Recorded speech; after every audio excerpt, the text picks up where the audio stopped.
À la suite de l'annonce du gouvernement de rester confinés et de ne plus venir en consultation, les salles d'attente des cabinets médicaux se sont tout simplement vidées. Les patients partaient du principe qu'on était débordés, donc ne voulaient surtout pas nous appeler. Et donc du coup, je me suis dit, mais à un moment, ils ont une réponse où ? Au départ, c'était vraiment, faut appeler la plateforme, faut pas déranger les médecins, faut pas déranger le 15, sauf si vous êtes vraiment très mal. Donc j'imagine qu'ils ont été un peu perdus quand même à un moment.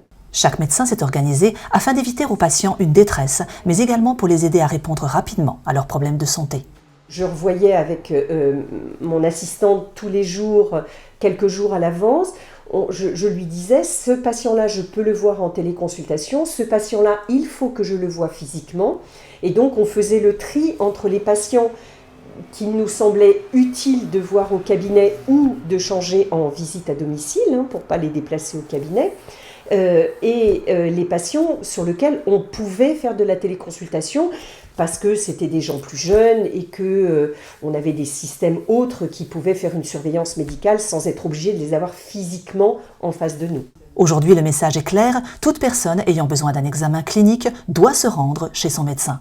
Quand quelqu'un se dit gêné pour respirer, j'ai besoin de l'ausculter, j'ai besoin de prendre sa saturation, j'ai besoin de comprendre si ça vient du cœur, du poumon ou d'autres choses.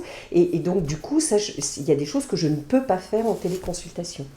Grâce à la mise en place de mesures comme des portes ouvertes, des process de désinfection systématiques après chaque patient ou des chaises intercalées pour respecter les mesures de distanciation, les patients reviennent petit à petit. On arrive à leur redonner confiance, à leur dire qu'on est organisé, que les choses se passent en toute sécurité.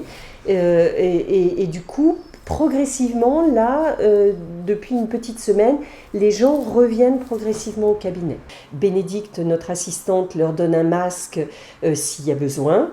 Quand ils arrivent ici, ils remettent du gel hydroalcoolique. En repartant, ils remettent du gel hydroalcoolique.